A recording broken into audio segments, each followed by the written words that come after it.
லூக்கா சுவிசேஷம் 19வது அதிகாரம் 41வது வசனம்.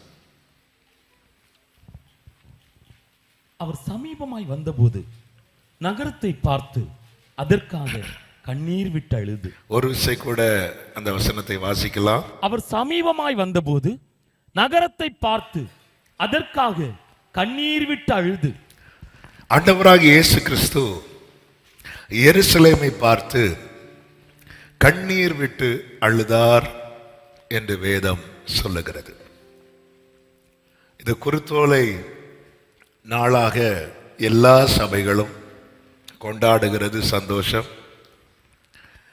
கர்த்தர் தாம் எழுதியிருக்கிற ஒவ்வொரு வார்த்தைகளையும் நிறைவேற்றுகிற தேவனாய் இருக்கிறார்.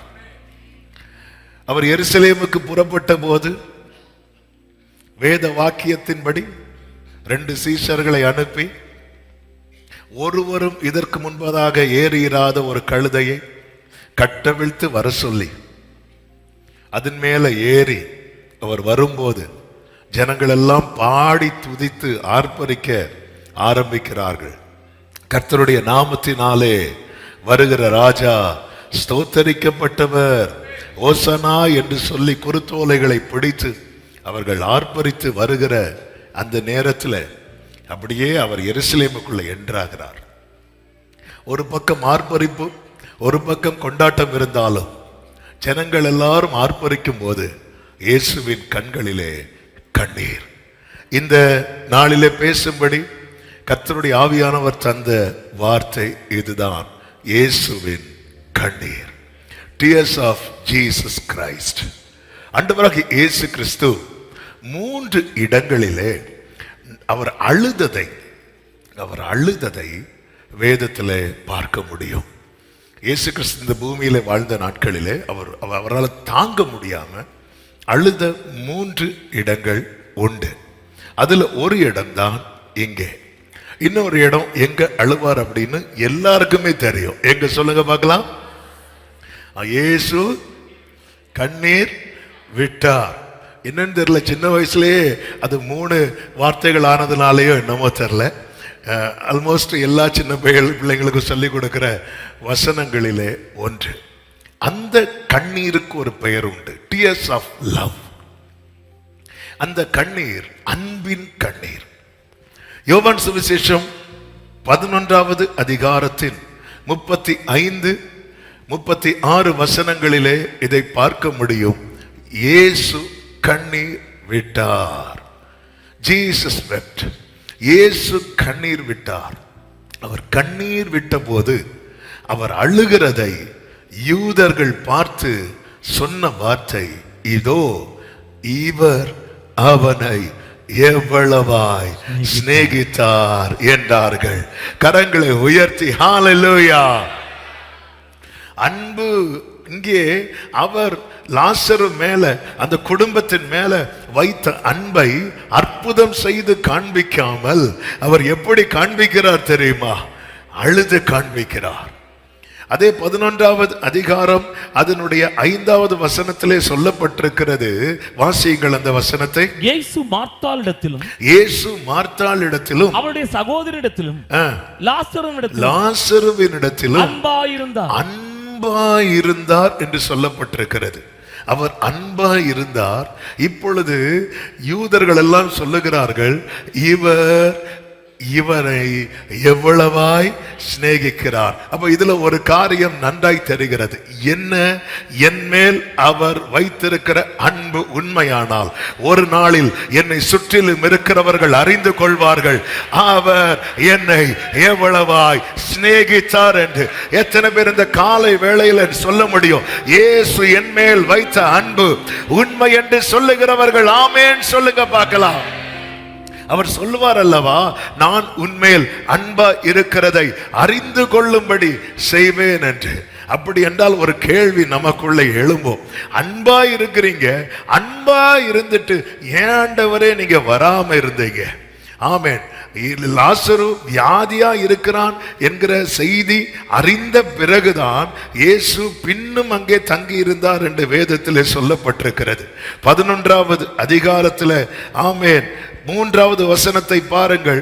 அப்பொழுது அவனுடைய சகோதரிகள், ஆண்டவரே, நீர் சிநேகிக்கிறவன் வியாதியா இருக்கிறான் என்று சொல்ல அவரிடத்திற்கு ஆள் அனுப்பினார்கள். இந்த நியூஸ் வந்ததுக்கு அப்புறம் தான் பைபிள்ல எழுதப்பட்டிருக்கிறது, இயேசு அவனிடத்தில் அன்பா இருந்தார் என்று. 6வது வசனத்தை பாருங்கள். அவன் வியாதியா இருக்கிறதாக அவர் கேள்விப்பட்ட பொழுது தாம் இருந்த இடத்தில் இன்னும் 2 நாள் தங்கினார். ஏன் ஆண்டவரே நீங்க வர டிலே ஆகுது அப்படின்னா அதுக்கு ஒரே ஆன்சர் தான், இயேசு அவனிடத்தில். ஹalleluya. ஹalleluya. சில தாமதமும் எதின் அடையாளம் தெரியுமா? இயேசு என்மேல். சத்தமா ஆமென் சொல்லுங்க பார்க்கலாம். ஹalleluya. சில தாமதமும் எதின் அடையாளம்? அவர் அன்பின் நிமித்தம் என்ன செய்வாரா?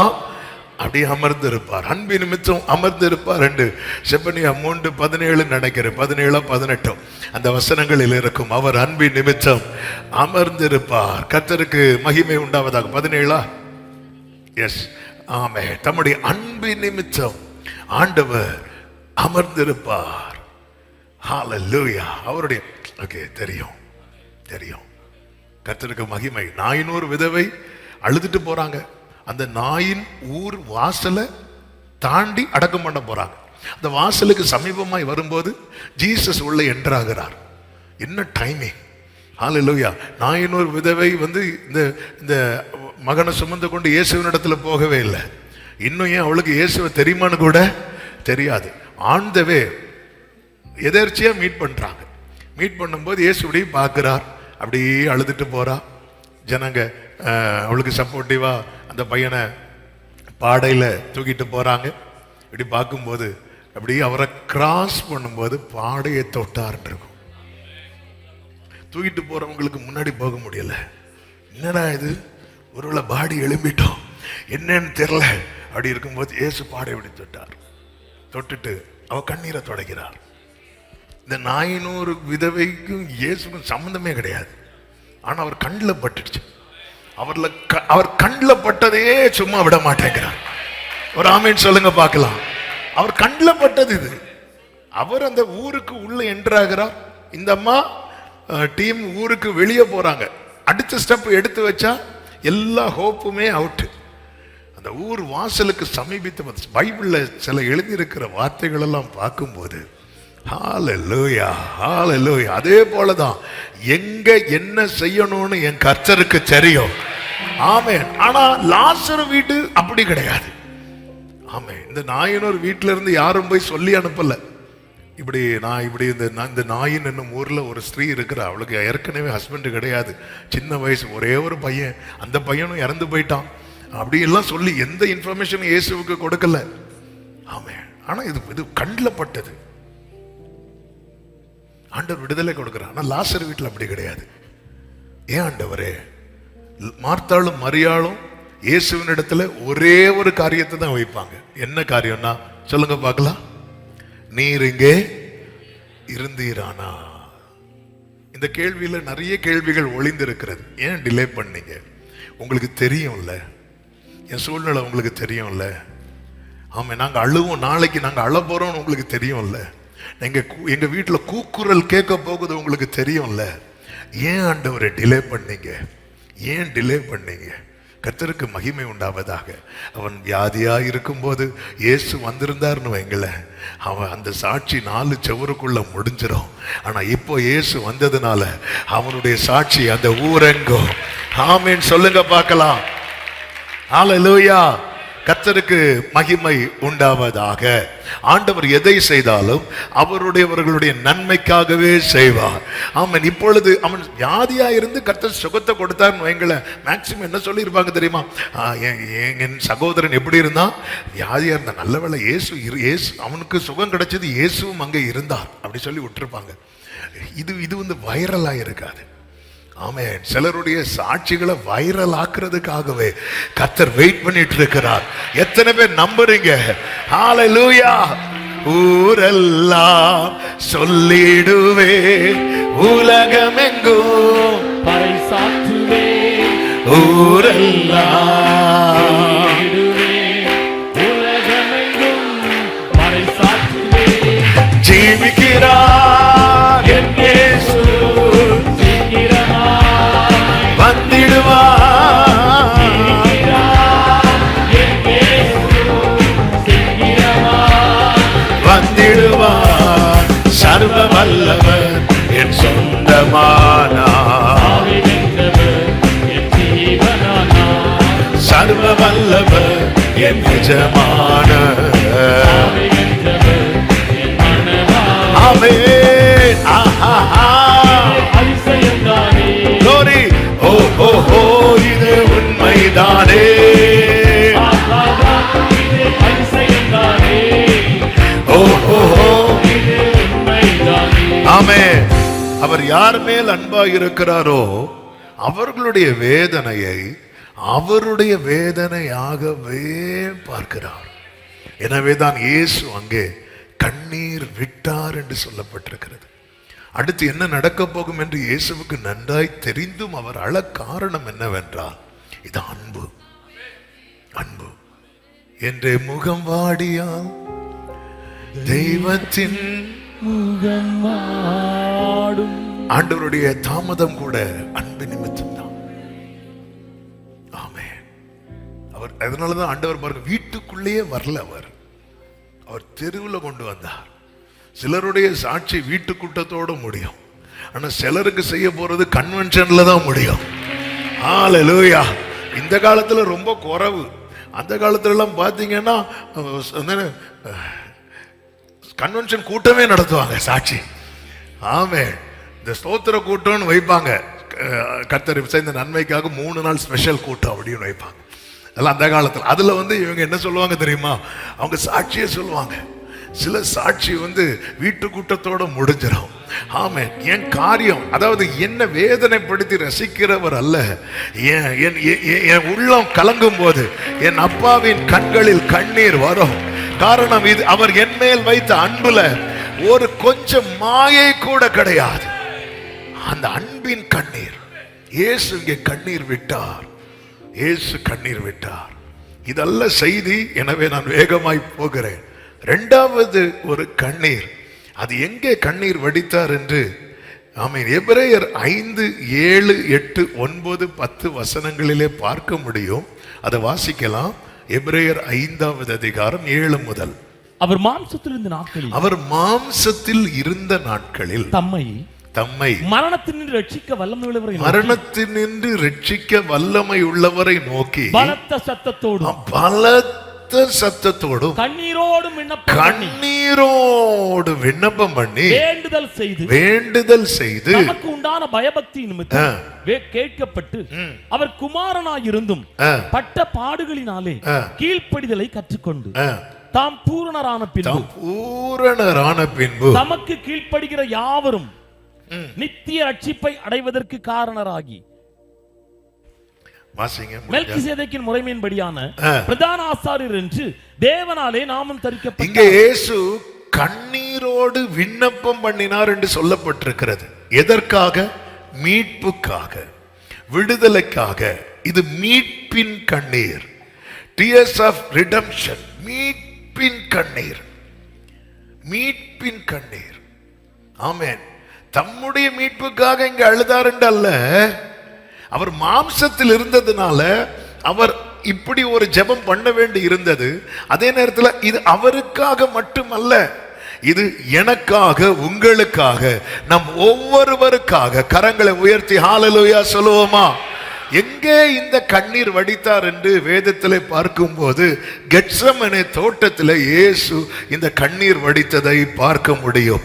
லூக்கா சுவிசேஷம் 22வது அதிகாரம் 44வது வசனத்தில் இப்படி சொல்லப்பட்டிருக்கிறது, அவர் மிகவும் வியாகுலப்பட்டார் என்று சொல்லப்பட்டிருக்கிறது.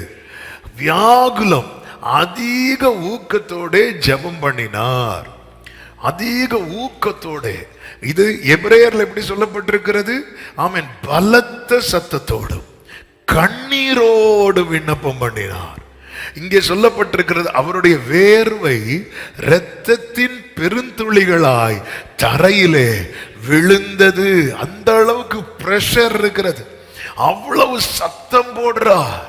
தம்மை மரணத்தினின்று மீட்க அவர் சொல்றார், இந்த பாத்திரம் என்னை விட்டு நீங்க கூடுமானால் நீங்கும்படி செய்யும், ஆகிலும் என்னுடைய சித்தத்தின்படி அல்ல என்று சொல்லி அவர் சத்தமிடும் போது அந்த கண்ணீர்ல எனக்கு மீட்பு இருக்கிறது, அந்த கண்ணீர்ல எனக்கு விடுதலை இருக்கிறது.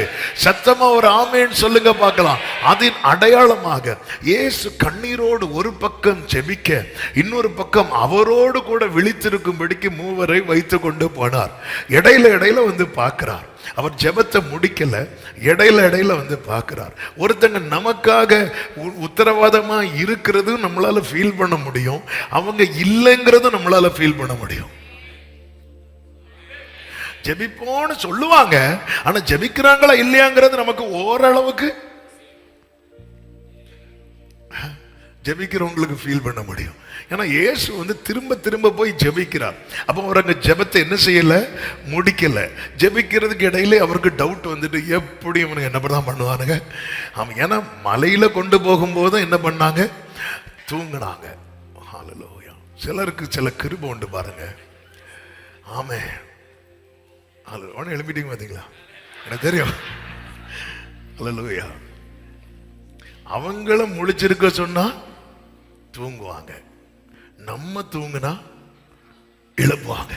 ஏன்னா இயேசு தூங்கிட்டு இருக்கும்போது என்ன பண்ணாங்க, இதே டீம் தான் எழுப்புனாங்க. சரி, நீ முழிச்சிருன்னு சொன்னா ஆமா, இருன்னு சொன்னா நிப்பாங்க. ஹல்லேலூயா. அவங்கள முழிச்சிருன்னு சொன்னா தூங்குவாங்க. சரி, நம்ம தூங்கலான்னு பார்த்தா நம்மள, உமக்கு கவலை இல்லையா? ஹல்லேலூயா. இயேசு இப்படி வந்து கேட்டார், உனக்கு கவலை இல்லையா? ஏன் நான் உன்னை விழித்திருக்க சொல்றது, ஆமே, உனக்காக தான், சோதனைக்கு உட்படாத படிக்கு. இப்ப பாருங்க, இயேசு இங்க கண்ணீரோடு ஊக்கமாய் பலத்த சத்தமா ஒரு பிரேயர் பண்றார். அந்த பிரேயர் முடிஞ்சதுக்கு அப்புறம் இயேசு சீஷர்கள்ட்ட சொன்ன வேர்ட் என்ன தெரியுமா? மத்தேயு 26:45. பின்பு அவர் தம்முடைய சீஷர்களிடத்தில் வந்து, இனி நித்திரை பண்ணி, சத்தமும் ஒரு ஆமேன் சொல்லுங்க பார்க்கலாம். அது அந்த இளைப்பாறுதல். நித்திரை பண்ணுங்கள் சொல்லி இருக்கலாம், தூங்குங்கன்னு சொல்லி இருக்கலாம். ஆனா இந்த இடத்துல கர்த்தர் என்ன சொல்றார் தெரியுமா? இளைப்பாறுதல். அப்போ கர்த்தருடைய இந்த கண்ணீர் எனக்கு எதை கொடுக்கிறது தெரியுமா? அல்லது எதற்கான கண்ணீர் தெரியுமா? என்னுடைய மீட்புக்கான கண்ணீர். என்னுடைய மீட்புக்காக கண்ணீர் வடித்த, ஆமா, உங்களுக்காக ஜெபிக்க ஒரு ஆள் இருந்தாலே பெரிய விஷயம். உங்களுக்காக அதுவும் அழுது ஜெபிக்க ஒருத்தங்க இருக்கிறாங்கன்னா அது நீங்க வந்து பாக்கியம் பெற்றவர்கள். அப்படி அழுது ஜெபிக்கிறவர் சர்வ லோகத்துக்கும் ஆண்டவராய் இருக்கிறார் என்றால் நல்ல கைகளை சட்டி ஆமென் சொல்லுங்க பார்க்கலாம். ஹல்லேலூயா. என்னை மீட்க எனக்காக அவர் ரத்தம் சிந்தினார் என்பது மட்டும்தானே நமக்கு தெரியும். அவர் ரத்தம் மட்டும் சிந்தவில்லை, அவர் கண்ணீரும் சிந்தியிருக்கிறார். கண்ணீரும் சிந்தியிருக்கிறார். எனவேதான் தமது ஆத்தும வருத்தத்தின் பலனை கண்டு திருப்தி அடைவார். என்ன திருப்தி? கண்ணீரோடு விதைக்கிறவர் கெம்பீரத்தோடு அறுப்பார். அவருடைய அறுவடைதான் நானும் நீங்களும். சத்தமா ஆமென் சொல்லுங்க பார்க்கலாம். அங்க எபிரேயர் 5 ஒரு வார்த்தையை நாம் படித்தோமே, 9வது வசனத்துல, தாம் பூரணரான பின்பு தமக்கு கீழ்ப்படுகிற யாவருக்கும் நித்திய ரட்சிப்பு, எட்டர்னல் சால்வேஷன், நித்திய ரட்சிப்பு அடைவதற்கு காரணராகி. ஏன் மெய்யாகவே நம் பாடுகளை ஏற்றுக்கொண்டு மெய்யாகவே நம் துக்கங்களை சுமந்தார் என்றால் பிதா ஒரு நீதியை வைத்திருக்கிறார். என்ன? குமாரனை பூரணப்படுத்தணும், பூரணராகணும். இயேசு ஆல்ரெடி பூரணர் தான், பிதாவுக்கு நிகரானவர். பிரித்து பார்க்கவே முடியாது. ஆமை, பிரித்து பார்க்கவே முடியாது. அதனாலதான் அவருடைய நாமத்தை சொல்லும் போது ஆலோசனை கர்த்தர், நித்திய பிதா அப்படின்னு இருக்கும். ஏன்னா பிரித்து பார்க்க முடியாது. இதை துருபதேசக்காரங்க என்ன சொல்லுவாங்க தெரியுமா? பழைய ஏற்பாட்டுல பிதாவா இருந்தார், அதன் பிறகு குமாரனாய் வந்தார், இப்பொழுது பரிசுத்த ஆவியானவராய் இருந்து அவதாரம் எடுத்துட்டு இருக்கிறது மாதிரி ஏதோ புக்குகள் எல்லாம் படிச்சுட்டு வந்துட்டு ஆமென். வேதம் வேதம் எப்படி சொல்லப்பட்டிருக்கிறது அப்படியே பார்க்க பழகணும். ஒரு ஆமேன்னு சொல்லுங்க பார்க்கலாம். ஒத்த வாக்கியத்தை வச்சு நம்ம ஒரு நிலைக்கு வரவே கூடாது. வேதம் அழகா ஆவியானவர் எவ்வளவு பியூட்டிஃபுல்லா எழுதி கொடுத்திருக்கிறார். கர்த்தருடைய புஸ்தகத்திலே தேடி வாசியுங்கள், இவைகளில் ஒன்றும் சோடில்லாமல் இராது. தேடி வாசிக்கணும். கர்த்தருக்கு ஒத்த வாக்கியத்தை எடுத்துட்டு இப்படிதான் ஒருத்தங்க பேச வந்தாங்க, ஓடி காட்டினாங்க. அதுக்கு ரிலேட்டடா இன்னொரு வசனத்தை சொல்லும் போது சரி அதை விடுங்க, இன்னொரு விஷயம் இருக்கு, இப்படி ஒரு 4 விஷயத்தையும் சொன்னதுக்கு அப்புறம் சரி நான் புறவு வரேன் சொல்லிட்டு போயிட்டாங்க. ஆமா, இப்படிப்பட்டவங்கள்ட்ட நம்ம என்ன செய்யக்கூடாதுன்னா பேசக்கூடாது. வேத புரட்டுக்காரனா ஒருத்தன் இருக்கிறான் அப்படின்னா 2 தடவை உத்தரவு கொடுத்துட்டு நீ என்ன பண்ணிரு, விலகிரு. சிலர் அறியாம இருப்பாங்க தெரியுமா, அவங்களுக்கு சொல்லி புரிய வைக்கணும். கர்த்தருக்கு மகிமை உண்டாவதாக. பிதாவாகிய தேவன் உண்டு, குமாரனாகிய கிறிஸ்து உண்டு, பரிசுத்த ஆவியானவர் உண்டு, திரு ஏக தேவன் அவர். மூவரும் ஒன்றாயிருக்கிறார்கள். மூவரும் ஒன்று என்று பைபிள் சொல்லவில்லை, மூவரும் ஒன்றாயிருக்கிறார்கள். சத்தமா ஆமென் சொல்லுங்க பார்க்கலாம். கர்த்தருக்கு மகிமை உண்டாவதாக. அவரை பூரணப்படுத்துவது பிதாவின் சித்தம். ஏன் அவரை பூரணப்படுத்தணும் அப்படின்னா, ஆமென், கர்த்தருக்கு மகிமை உண்டாவதாக. அவர் பூரணராக தான் பரலோகத்தில் இருக்கிறார். ஆனா பிதா என்ன பிளான் வச்சிருக்கிறார்னா, அவரை இந்த பூமியில அனுப்பி பூரணப்படுத்தணும். இந்த பூமியில அனுப்பி பூரணப்படுத்துறதுக்காக அவர் வெறுமையாக ஒப்பு கொடுக்கிறார். வெறுமையாக ஒப்பு கொடுக்கும். ஒரு இடத்துல ஆல்ரெடி ஒரு சூப்பர் பில்டிங் இருக்கிறது. அந்த இடத்துல அதோடைய ஓனருக்கு இன்னொரு பில்டிங் கட்டணும்னு ஆசை அந்த பில்டிங் எல்லாம் தரைமட்டமாக்கி எல்லாம் முடிஞ்சதுக்கு அப்புறம் திருப்பி கட்டுறது போல இந்த இடத்துல பிதா இவரை வெறுமையாக்கல, இயேசு தம்மை தாமே வெறுமையாக்கினார். இயேசு தம்மை வெறுமையாக்கினார். பிதா அவரை நொறுக்க ஒப்பு கொடுத்தார். வெறுமையாக்குறவங்களை அவர் நொறுக்குவார். அவரால் நொறுக்கப்படுறவங்களை கர்த்தர் எல்லாருக்கும் மேலாக உயர்த்துவார். தேவனால ஒருத்தங்க நொறுக்கப்பட்டாங்கன்னா, இது ஏற்கனவே ஒரு செய்தியில சொல்லி இருக்கிறேன், அவர் அப்பத்தை எடுத்து பிட்டு, ஆமென், ஒரு அப்பத்தை 2ஆ உடைச்சா 2 பேர் சாப்பிடுவாங்க, 4ஆ உடைச்சா 4 பேர் சாப்பிடுவாங்க, 8ஆ உடைச்சா 8 பேர் சாப்பிடுவாங்க.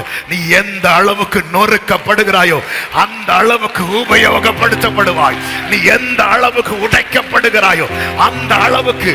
அப்படின்னா இன்னைக்கு இயேசுவை பிதா உலக ரட்சகராய் ஏற்படுத்தி இருக்கிறார் என்றால் அவர் எந்த அளவுக்கு நொறுக்கப்பட்டிருப்பார், எந்த அளவுக்கு நொறுக்கப்பட்டிருப்பார்.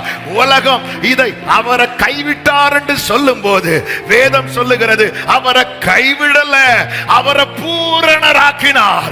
சபையே, சில உபத்திரவத்தின் பாதையில உன்னை நடத்துறது உன்னை கைவிடல, உன்னை கர்த்தர் பூரணப்படுத்துகிறார். நல்ல கரங்களை தட்டி ஹalleluya, ஹalleluya, ஹalleluya, ஆமென். நான் உடைக்கப்படுவது உம் சித்தம் என்றால் உடைகிறேன் ஐயா, உம் சித்தம் நிறைவேற ஆனழுவது உம் சித்தம் என்றால் அழுகிறேன் ஐயா, உம் சித்தம் நிறைவேற. அவரை பூரணப்படுத்தி நம்மை ரட்சிக்கிறார். இயேசுவை பூரணப்படுத்துகிறத நீங்க நினைக்கணும். அதாவது சிலுவை மரணத்தை மட்டும் நினைக்க கூடாது. எங்கிருந்தே நீங்க அந்த சிலுவையை பார்க்க ஆரம்பிக்கணும்னா, அவர் பிறந்தார் பார்த்தீங்களா, அதுல இருந்தே பார்க்க ஆரம்பிக்கணும். ஒன்றை பார்க்க வேண்டிய நிலையிலிருந்து பார்க்கும் போதுதான் நம்மளால் அந்த சிலுவையை விட்டு விலக முடியாது. யோவானால விலக முடியல. அவன் பார்க்க வேண்டிய நிலையிலிருந்து பார்க்கிறான். எனக்காக அந்த கேடடைந்தார். அதனாலதான் இயேசுவின் பிறப்பை யோவான் சொல்லும் போது, அவர் தமக்கு சொந்தமானதிலே வந்தார், சொந்தமானவர்களோ அங்கிருந்து தொடங்குறார் யோவான். அவர் சிலுவையிலே தள்ளப்படல, அவர் பிறந்ததிலிருந்தே தள்ளப்பட்டார். அவரை பூரணப்படுத்துவது, அவர் பூரணரான பின்பு தமக்கு கீழ்ப்படுகிற யாவருக்கும். இந்த வேட கவனிச்சிங்களா? சும்மா சர்ச்சுக்கு வந்த யாவருக்கும் கிடையாது. ஆமேன் சொல்லுங்க. வராது, இனி கொஞ்சம் வர கஷ்டம். ஆமேன். கீழ்ப்படுகிற யாவருக்கும். அவர்தான் சால்வேஷனுக்கு ஒரு ஆதர் உண்டுன்னா ஜீசஸ் கிரைஸ்ட் தான். அல்லேலூயா. நீங்க அதாவது இந்த உலகத்துல உங்களுக்கு யாரை ரொம்ப பிடிக்கும் அப்படின்னு கேட்டா, நம்ம உதடு சொல்லும் இயேசு வேணும், மனசு சொல்லணும். ஆமே. மனசு சொல்லணும்னா மனசு யாரால நிரம்பி இருக்கணும் தெரியுமா? இயேசுவால. உதடு சொல்லும், நிறைய சொல்லும், என்னெல்லாம் சொல்லும். அல்லேலூயா. ஆமே. பிரைஸ்ல. என் மூத்த பொண்ணு அவளுக்கு 2 வயசு இருக்கும்போது சைடில் அவளை தூக்கி வச்சிட்டு இருக்கிறேன். அப்போ சொல்றேன், உனக்கு மம்மி பிடிக்குமா டேடி பிடிக்குமான்னு கேட்டேன். அவள் என்கிட்ட கேட்ட, மம்மி எங்கே இருக்கிறாங்க? மம்மி உள்ளே இருக்கிறாங்க, எனக்கு டேடி தான் பிடிக்கும் அப்படின்னா. ஆமே. இப்படி நம்ம உதடு நிறைய சொல்லும், உள்ளும் சொல்லுதா. உள்ளும் சொல்லணும்னா உள்ளத்துல அவர் இருக்கணும். உள்ளத்துல என்ன இருக்குதோ அதுதான் உள்ளம் சொல்லும். அதான் தாவீது சொல்றான், நான் பாடும்போது என் உதடு மட்டும் இல்ல, நீர் மீட்டுக் கொண்ட ஆத்துமாவும் கம்பீரித்து மகிழுகிறது. ஆமேன் சொல்லுங்க பார்க்கலாம். பூரணரான பின்பு அவருடைய கண்ணீர். இந்த 2 கண்ணீரும் என்ன கொடுக்குது அப்படின்னா, நமக்கு ஒரு ஒரு கம்ஃபர்ட்டை கொடுக்குது. எனக்காக இயேசு அழுறாரா, நமக்கு ஒரு ஹோப் கொடுக்குது. லாசரு வீட்டுல நடந்ததுக்காக அழுதார். கெத்செமனே தோட்டத்துல இப்ப நடக்கிற ஒரு காரியத்துக்காக அழுறார். ஆனா எருசலேம்ல நடக்க போறத நினைச்சு அழுதார். அந்த வசனத்தை மறுபடியும் வாசிக்கலாம். 19 லூக்கா 19:41. சமீபமாய் வந்தபோது நகரத்தை பார்த்து அதற்காக கண்ணீர் விட்டு அழுது. இந்த வேர்டை கவனிக்கணும். லாசரு வீட்டுல கண்ணீர் விட்டார் இருக்கு. கண்ணீர் விட்டார், கண்ணீர் வந்துட்டு. இந்த அன்பை நினைச்சாலே கண்ணீர் வரும். நமக்கு ரொம்ப நெருக்கமானவங்க, நமக்கு ரொம்ப வேண்டியவங்க கஷ்டப்படுறத நினைச்சா கண்ணீர் வரும். நம்ம அடக்கி வச்சாலும் நம்மளை தாண்டி கண்ணீர் வந்துடும். அதாவது வேதனையில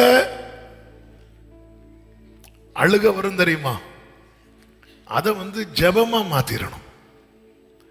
அன்புல அழுக வரும் தெரியுமா, அதை வர்ஷிப்பா மாத்திரணும். ஆமே ஆமே. கொஞ்சம் மைக் அட்ஜஸ்ட் பண்ணணும்.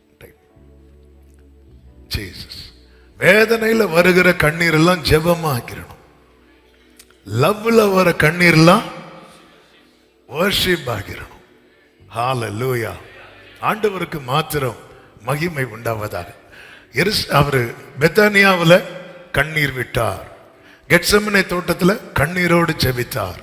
ஆனா எருசலேம்ல வந்து நகரத்தை பார்த்து அவர் கண்ணீர் விட்டு அழுதார். பொதுவாக இந்த கண்ணீர் விட்டு அழுகிற அனுபவம் இருக்குல்ல, அது ஒண்ணு இது நமக்கு இனி இல்லாம போக போகுது, நம்ம கைவிட்டு போக போகுது, நம்ம பிரயாசம் பட்டும் பிரயோஜனம் இல்லாமல் போக போகிறது என்கிற நிலைமை வரும்போதுதான் ஒரு மனுஷன் எந்த லெவலுக்கு வந்துடும் அப்படின்னா கண்ணீர் விட்டு அழுவாங்க. இந்த கண்ணீர் விட்டு அழுகிறத எங்க மேக்சிமம் பார்க்க முடியும் அப்படின்னா மரண வீட்டுல. அதுலயும் அந்த பாடியை எடுப்பாங்க பாருங்க, அப்போ ஒரு அழுக வரும். அந்த கண்ணீர் சும்மா நிக்கிறவங்களையும் அழ வச்சிரும். அந்த வழியா யாருன்னே தெரியாது, ஆனா அழ வச்சிரும். ஏன்? அந்த கண்ணீர் விட்டு அழுகிற அழுகை எல்லாம் போக போகுது, என்னை விட்டு போக போகுது. ஆமே, இனி என்னைக்கு பார்க்க போறோம், எப்படி பார்க்க போறோம்? அப்படி எடுத்துட்டு போகும்போது ஏற்கனவே அழுதுட்டு இருப்பாங்க. அந்த இந்த அழுகதான் எருசலேமை பார்த்து ஒரு பக்கம் எல்லாரும் குறித்தோலைகளை பிடித்துக் கொண்டு உன்னதத்தில் அவர் ஓசானா ஓசானாலே லார்ட் சேவ் அஸ், எங்களை ரட்சிங்க அப்பா. எருசலேமை பார்த்து, எருசலேமுக்கு வெளியே இருக்கிற ஜனங்கள்லாம் ஓசானா பாடிட்டு வரும்போது எருசலேமே எருசலேமே அவர் அழுறாரு. அவருக்கு தாங்க முடியல, வலி தாங்க முடியல. அழுது சொல்லுகிறார், உனக்கு கிடைத்த இந்த நாளில் ஆகிலும் இன்னைக்காவது உன் சமாதானத்துக்கு ஏற்றவைகளை நீ அறிந்தாயானால் நலமாயிருக்கும். இப்பொழுதோ அவைகள் உன் கண்களுக்கு மறைவாயிருக்கிறது. உன்னை சந்திக்கும் காலத்தை நீ அறியாமல் போனபடியால் உன் சத்துருக்கள் உன்னை சூழ மதில் போட்டு உன்னை வளைந்து கொண்டு எப்பக்கத்தில் உனக்கு நெருக்கி. இது பாஸ்ட் கிடையாது, இது பிரசன்டும் கிடையாது, இது ஃபியூச்சர். லாசர் வீட்டுல பாஸ்ட நினைச்சு அழுதார். கெத்செமனே தோட்டத்தில் பிரசன்ட்ல நடக்க போற காரியத்தை நினைச்சு அழுறார். ஆனா எருசலேம்ல வந்து ஃபியூச்சர், என் ஃபியூச்சர் நினைச்சு, என் ஃபியூச்சர் இயேசு அழ வச்சிட கூடாது. என் பாஸ்ட் இயேசு அழ வைக்கிறதுல எனக்கு ஹோப் இருக்கு, என் பிரசன்ட்ல கூட ஹோப் இருக்கு. ஆனா என் ஃபியூச்சர் இப்படியா போகுது. சீஷர்கள் ஒருத்தன் ஃபியூச்சர் நினைச்சு ரொம்ப ஃபீல் பண்ணார். யாருடைய ஃபியூச்சர் நினைச்சு தெரியுமா? அவர் ஒன்ஸ் அப்படி ஃபீல் பண்ணிட்டார் அவுட்னு அர்த்தம். அவர் ஃபீல் பண்றதுக்கு முன்னாடி வர ஹோப் இருக்கு. யூதாஸ்க்காக எப்ப ஃபீல் பண்ண தொடங்கினாரோ அதோட முடிஞ்சு யூதாஸ் கதை. அதுக்கப்புறம் மனஸ்தாபப்படலையா, அவன் அழலையா? No use.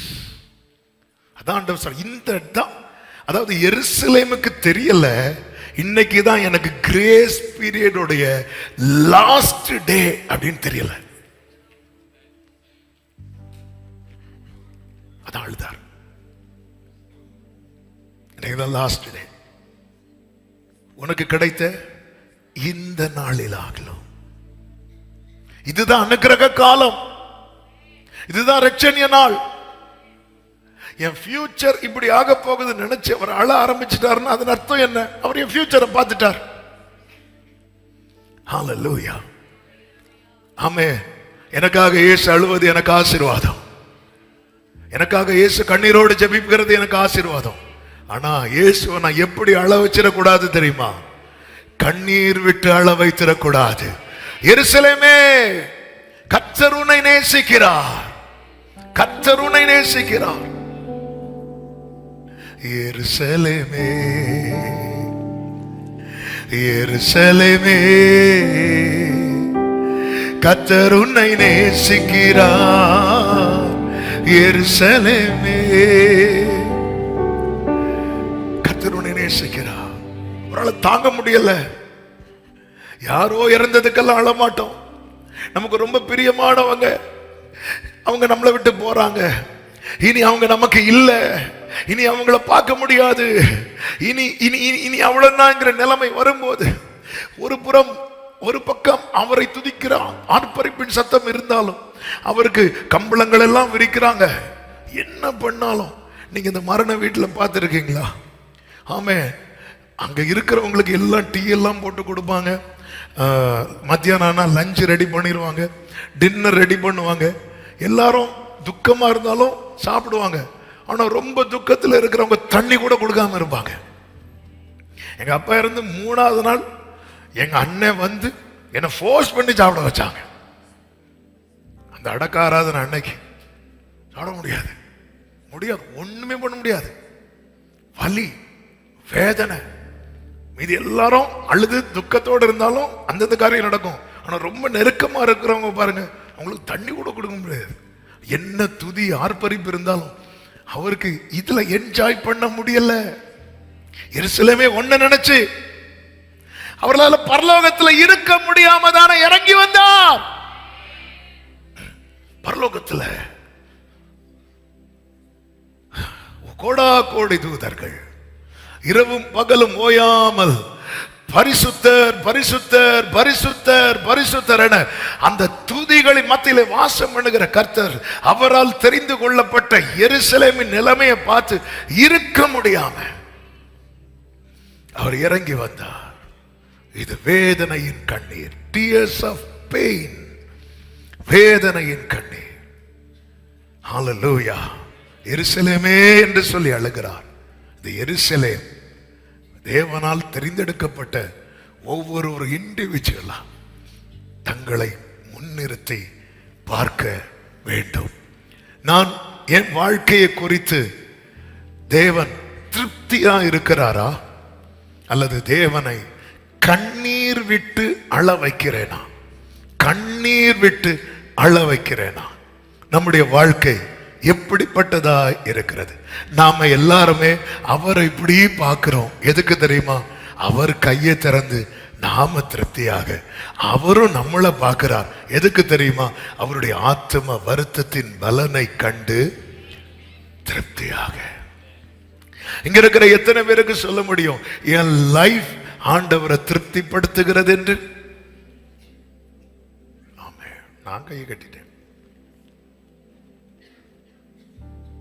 இந்த செய்தி ஒரு வாரமாய் ஆவியானவர் தியானிக்க வைத்துக் கொண்டே இருந்தார். அப்பொழுதெல்லாம் உள்ளம் சொன்ன வார்த்தை, ஆண்டவரே உங்களை கண்ணீர் விட்டு அழ வச்சிடக்கூடாதுப்பா, உங்களை கண்ணீர் விட்டு அழ வச்சிடக்கூடாது. இந்த எருசலேமை குறித்து பார்க்கும்போது ஆவிக்குரிய கண்ணோட்டத்தோடு வர 5 காரியத்தை சொல்லி நான் ஜெபிக்கும்படி விரும்புகிறேன். இந்த சாலேம் என்கிறது தான் பின்னாட்களிலே எருசலேமாக அறியப்பட்டது. ஷாலேம், சாலேம் அப்படின்னாலே சமாதானம் என்ற அர்த்தம்.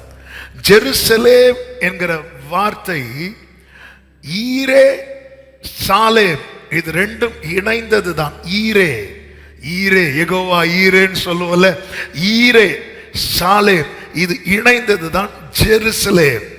அதன் அர்த்தம் என்ன? God provides peace. கர்த்தர் சமாதானம் அருளுவார். அதை தான் சங்கீதக்காரன் 29வது சங்கீதத்தின் கடைசி வசனத்திலே சொல்லுவார்.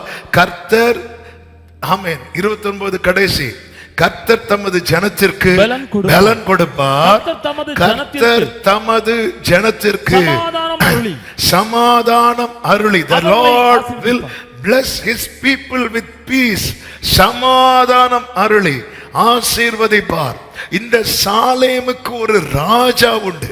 எருசலேமே, நீ யாரும் இல்லாதவன் அல்ல, நீ தன்னிச்சையாய் விடப்பட்ட காட்டு கழுதை அல்ல, உனக்கு ஒரு ராஜா உண்டே. ஆமென். உனக்கு ஒரு ராஜா உண்டு. அந்த ராஜா பழைய ஏற்பாட்டில் மெல்கிசேதேக் என்று அறியப்பட்டார். அவர் சாலேமின் ராஜா, சமாதான பிரபு அவர், சமாதான கர்த்தர் அவர். எனவேதான் கேட்டார், சீயோன் குமாரத்தியே நீ ஏன் அழுகிறாய்? ராஜாவானவர் உன்னிடத்தில் இல்லையோ? உனக்கு ஒரு ராஜா உண்டு, எனக்கு ஒரு ராஜா உண்டு. சத்தமா ஒரு ஆமேன் சொல்லுங்க பார்க்கலாம். எனவேதான் இங்கே ஜனங்கள் பாடுகிறார்கள். லூக்கா 19:38 கர்த்தருடைய நாமத்தினாலே வருகிற ராஜா ஸ்தோத்தரிக்கப்பட்டவர். கர்த்தருடைய நாமத்தினாலே வருகிற ராஜா ஸ்தோத்தரிக்கப்பட்டவர். ஒவ்வொரு தேவ பிள்ளையும் அறிந்து கொள்ள வேண்டும், எனக்கு ஒரு ராஜா உண்டு. ஹல்லேலூயா. ராஜா ஆட்சி காலமும் இப்பொழுது இருக்கிற ஆட்சி காலத்துக்கு வித்தியாசம் உண்டு. ஆமே, இப்பொழுது இருக்கிற ஆட்சி என்பது மக்கள் எல்லாரும் சேர்ந்து தெரிந்தெடுக்கிற ஒரு தலைவன். ராஜா ஆட்சி காலம் என்பது ராஜா தெரிந்தெடுப்பார் யார் தனக்கு கீழே இருக்கணும் என்று. கர்த்தருக்கு மாத்திரம் மகிமை உண்டாவதாக. தேவன் தெரிந்தெடுத்திருக்கிறார், தேவன் மீட்டெடுத்திருக்கிறார். எருசலேமே, நீ யாரும் இல்லாதவன் அல்ல, நீ அனாதை அல்ல, நீ தன்னிச்சையாய் விடப்பட்டவன் அல்ல, உன் இஷ்டம் போல நடக்கும்படி விடப்பட்டவன் அல்ல. உனக்கு ஒரு ராஜா உண்டு, உனக்கு ஒரு ராஜா உண்டு. சத்தமா ஒரு ஆமேன் சொல்லுங்க பார்க்கலாம். எனவேதான் ஆமேன், ராஜாவானவர் புறப்பட்டு வருகிறார். ராஜா வருகிறார். ஃபாதர் அழகா பாடி இருக்கிறாங்கல்ல, ராஜா வருகிறார், ராஜா இயேசு வருகிறார், எதிர்கொண்டு செல்லுவோம். கர்த்தர் சமாதானம் அருளும்படியாய் எருசலேமுக்கு அவர் பாராட்டின கிருபை என்ன? அவர் அதை சுற்றிலும் அக்கினி மதிலாய் இருந்தார். கண்களால் அதை நோக்கிக் கொண்டே இருந்தார். சத்துருக்களை விலக்கினார், கொடி ஏற்றினார். ஆமென். சத்துருவை தொட விடல. கர்த்தர் பாதுகாப்பா இருந்து, ஆமென். தாவீது சொல்லுகிறானே, நான் சமாதானத்தோட படுத்துக்கொண்டு நித்திரை செய்வேன். எவ்வளவு சத்துருக்கள் சுத்தி இருக்கும் போது அவனால எப்படி சமாதானமா இருக்க முடிந்தது என்றால், கர்த்தர் சமாதானம் தருகிறவர்.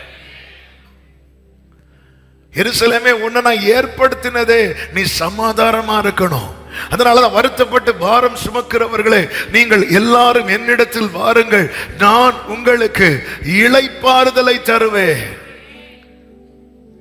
உன்னத பாட்டு 2ல இருக்கிறது, எனக்கு பிரியமானவளுக்கு மனதாக மட்டும் அவளை விழிக்க பண்ணாதே, அவளை எழுப்பாதே அப்படிங்கிறா. நானும் நீங்களும் சமாதானமா இருக்கணும் என்று விரும்புகிற கர்த்தர். அதனாலதான் கர்த்தர் வேதம் சொல்லுகிறது, நமக்கு சமாதானத்தை உண்டு பண்ணும் ஆக்கினை அவர் மேல் விழுந்தது. நமக்கு ஒரு ராஜா உண்டு. நானே ராஜா, நானே மந்திரி, இப்படி வாழக்கூடாது. இப்படி வாழ்கிற எருசலேமை பார்த்துதான் அவர் அழுறார். எருசலேமே, நீ யார் என்பதையும் உன் ராஜா யார் என்பதையும் நீ அறிந்து கொள். இரண்டாவதாக, இந்த எருசலேம் மீட்கப்பட்டது. 2 சாமுவேல் 5வது அதிகாரத்தின் 6, 7 வசனங்களை வாசிக்க கேட்கலாம். தேசத்தில் குடியிருக்கிற எபூசியர் மேல் யுத்தம் பண்ண ராஜாவானவன் தன் மனுஷரோட கூட எருசலேமுக்கு போனான். அவர்கள் இதிலே பிரவேசிக்க தாவீதினால் கூடாது என்று எண்ணி தாவீதை நோக்கி, நீ இதற்குள் பிரவேசிப்பதில்லை, குருடரும் சப்பானிகளும் உன்னை தடுப்பார்கள். அதாவது எருசலேமுக்கு போகிறார் தாவீது அதை பிடிக்கும்படி. அப்பொழுது தடை வருகிறது, டிஸ்கரேஜ் பண்றாங்க, இதெல்லாம் நடக்காது, இதெல்லாம் சாத்தியமாகாது.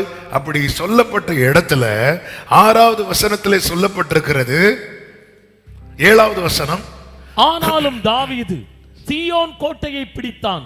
ஆனாலும் தாவீது சீயோன் கோட்டையை பிடித்தான் என்று சொல்லப்பட்டிருக்கிறது. அது எருசலேமை தான் இப்படி சொல்லப்பட்டிருக்கிறது. சீயோன் என்பது எருசலேமில் இருக்கிற ஒரு பர்வதம். அந்த சீயோன் ஒரு பர்வதத்தின் பெயர். அது சிம்பாலிக்கா அநேக இடத்துல இப்படி மாறி மாறி சொல்லப்பட்டிருக்கும் வேதத்துல. ஆனாலும் தாவீது சீயோன் கோட்டையை பிடித்தான். அது தாவீதின் நகரமாயிற்று.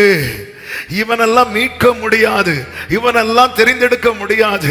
பலவான் கையிலிருந்து கொள்ளை பொருளை பறிக்க முடியுமோ என்றாலும் அவர்கள் விடுவிக்கப்படுவார்கள். கர்த்தர் வழக்காடி அவர்களை இரட்சிப்பார். நமக்கு நம்ம எப்படி மீட்கப்பட்டோம் என்பதை பார்க்கணும். எருசலேமே, நீ சும்மா வரல, நீ சும்மா வரல. ஆனாலும் தாவீது அதை பிடித்தான். தாவீதின் நகரம். ஹல்லேலூயா. என்னையும் உங்களையும் தேவன் தெரிந்தெடுக்கும் போது எத்தனை பேர் சொல்லி இருப்பாங்க, இவெல்லாம் திருந்துறதுக்கு வாய்ப்பே இல்லை, இவெல்லாம் ரட்சிக்கப்படுறதுக்கு வாய்ப்பே இல்லை, இவெல்லாம் பைபிளை தூக்கிட்டு சர்ச்சுக்கா சான்ஸே கிடையாது. இப்படி சொல்லப்பட்ட இடத்துல நம்மை தேடி வந்து ரிஸ்க் எடுத்து, ஹல்லேலூயா, தாவீது ரிஸ்க் எடுக்கிறான்.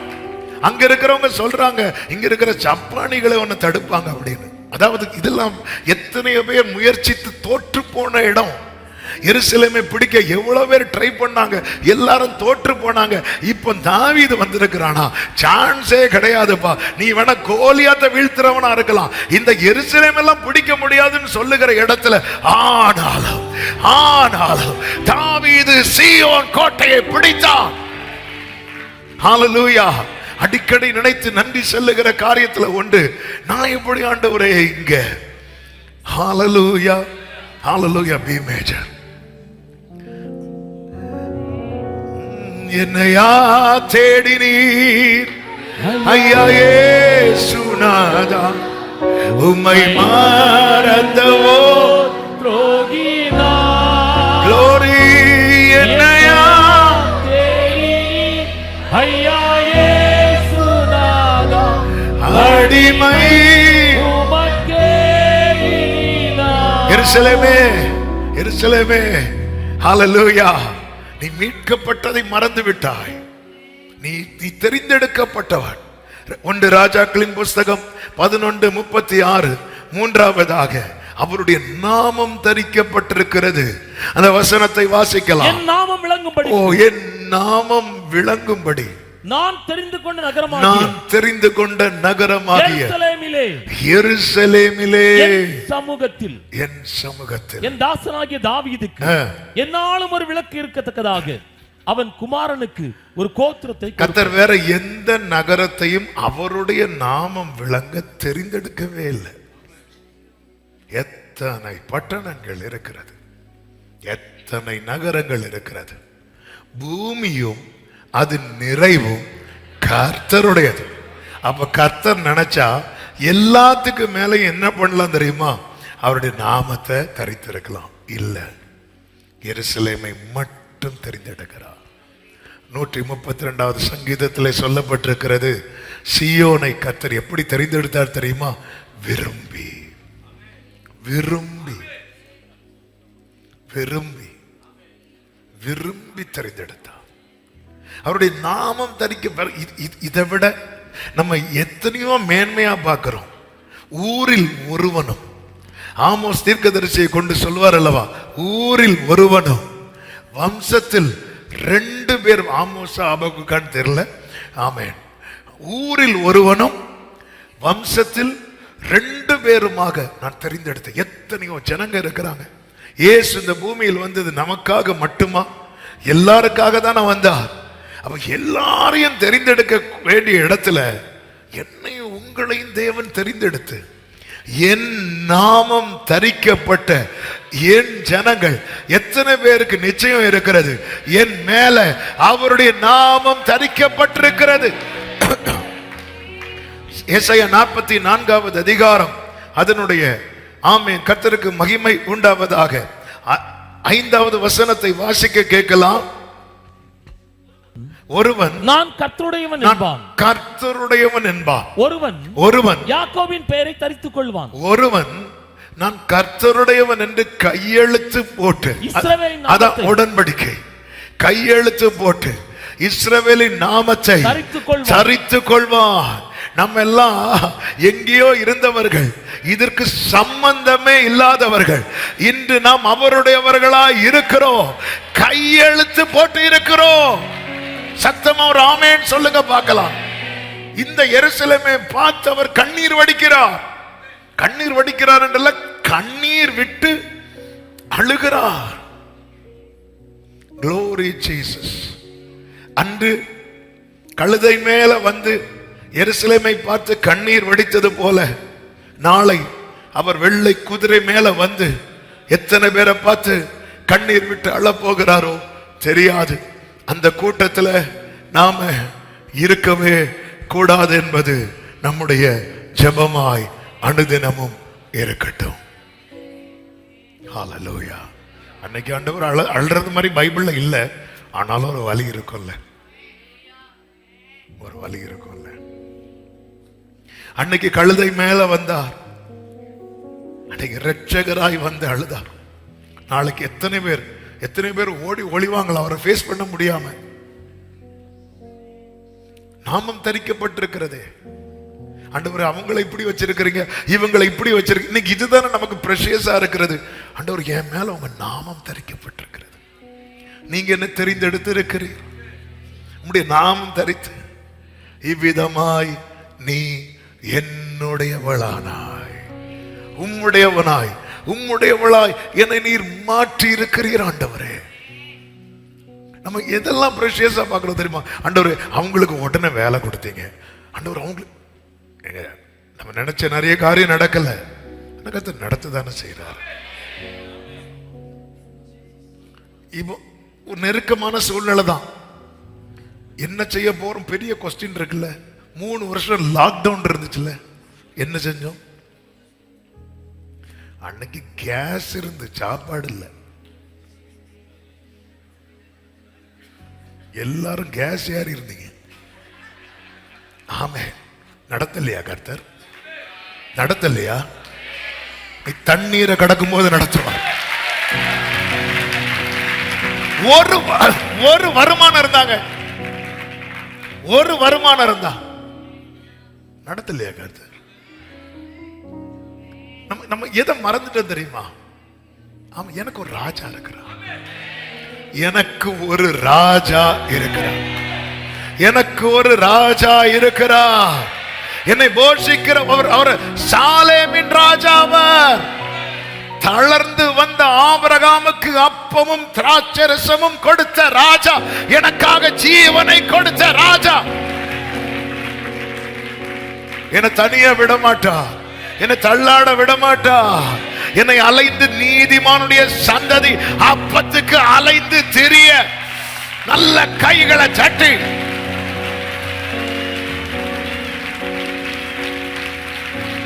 கைகளை உயர்த்தி சொல்லுங்க, நான் உம்முடையவன். என்னை நீர் அப்பத்துக்கு அலைந்து திரிய விட மாட்டீர், என்னை நீர் அலைந்து திரிய விட மாட்டீர், என்னை நீர் அலைந்து திரிய விட மாட்டீர். சத்தமா ஆமென் சொல்லுங்க பார்க்கலாம். ஹல்லேலூயா. கூப்பிடும் காக்கை குஞ்சுகளுக்கும் ஆகாரத்தை சமதரித்து கொடுக்கிறவர். சிம்சோன் என்னதான் ட்ராக் மாறி போனாலும் அவன் மேல அவருடைய அபிஷேகம் இருக்கு. ஒரு கட்டத்தில் அவனுக்கு தாகம் தாங்க முடியாம ஆண்டவர்கிட்ட ஒண்ணு கேட்டான், நான் தாகத்துல சாகணும் ஆண்டவரே, இந்த பெலிஸ்தியர் கையால நான் சாகணும் ஆண்டவரே கேட்டு முழங்கால் எடுத்து போட்டு அடிச்சான் பாருங்க. பள்ளத்தாக்க கர்த்தர் வந்து பள்ளத்தாக்க பிளக்கிறார். அங்கதான் என்ன கோர் என்று சொல்லுகிறான். அங்க தண்ணீர் தானா சாகணும் ஆண்டவரே கேட்கிறான். நீ எப்படிடா அவனை சாக விடுவே? நீ இருக்கிற இடத்துல பள்ளத்தாக்கு.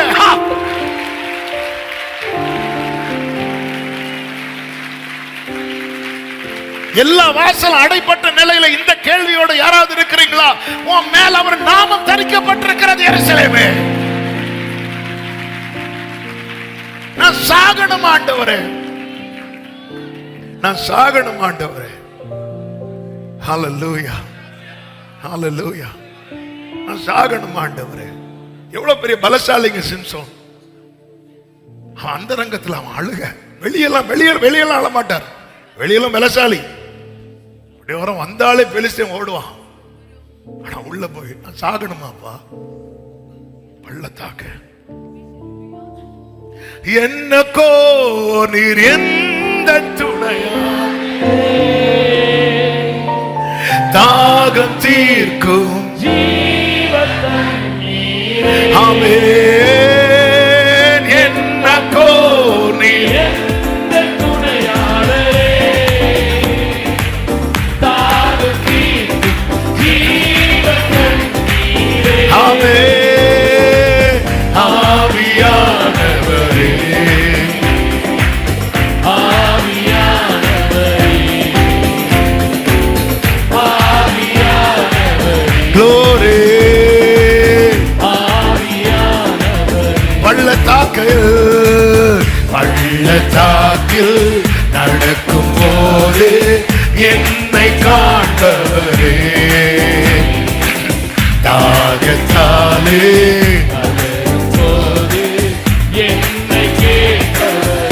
பள்ளத்தாக்கில்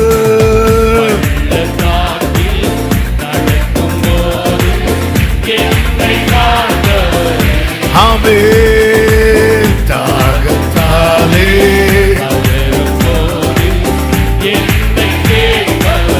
என்னக்கோ என்னக்கோ நீ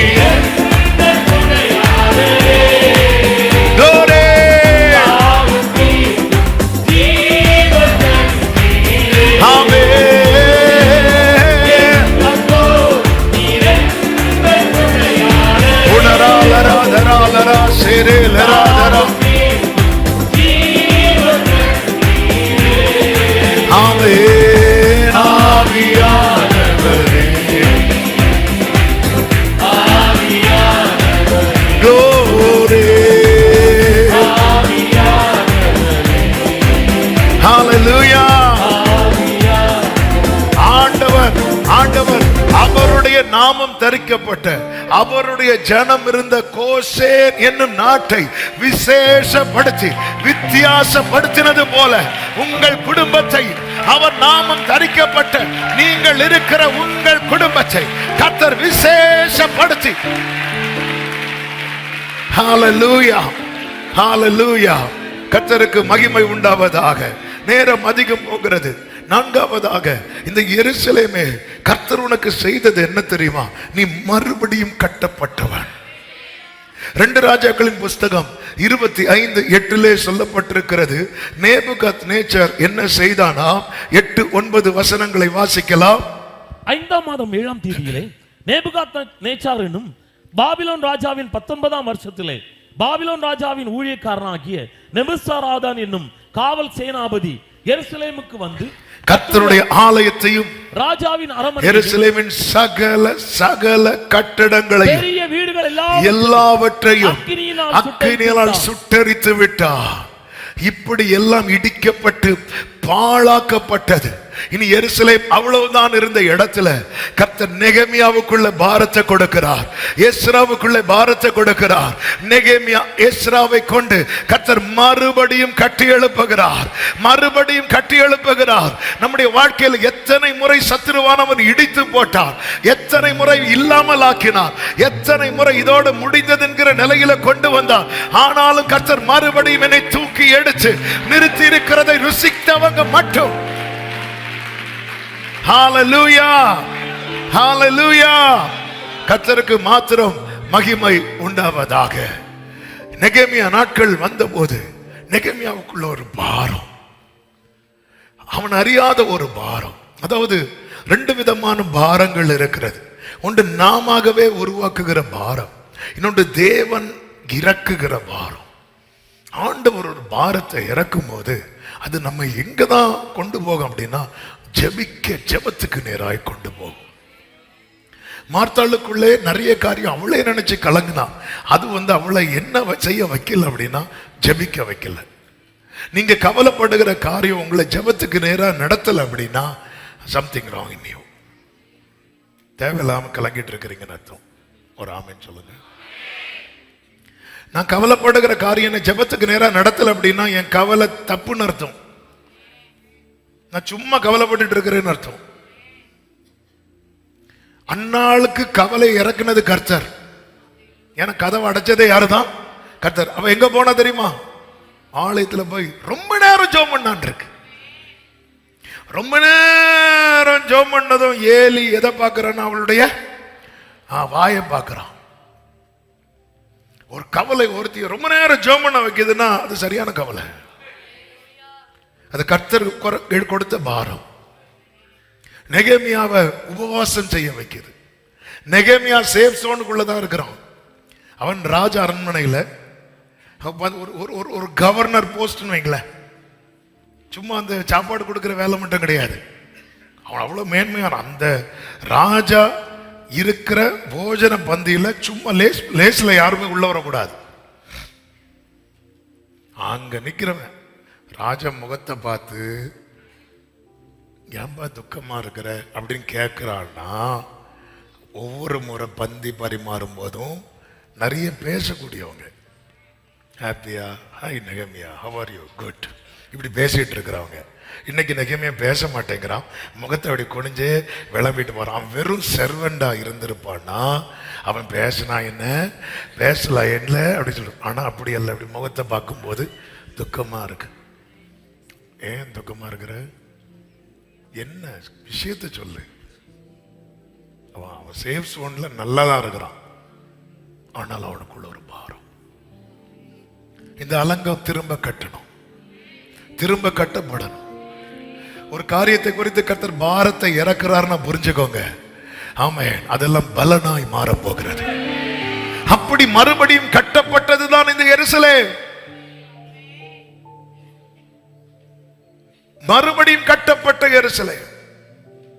எஸ்ரா நாட்கள், நெகேமியா நாட்களில் அலங்கம் கட்டப்பட்டது. செருபாப் எல்லாம் ஆலயத்தை திரும்ப கட்டுறாங்க.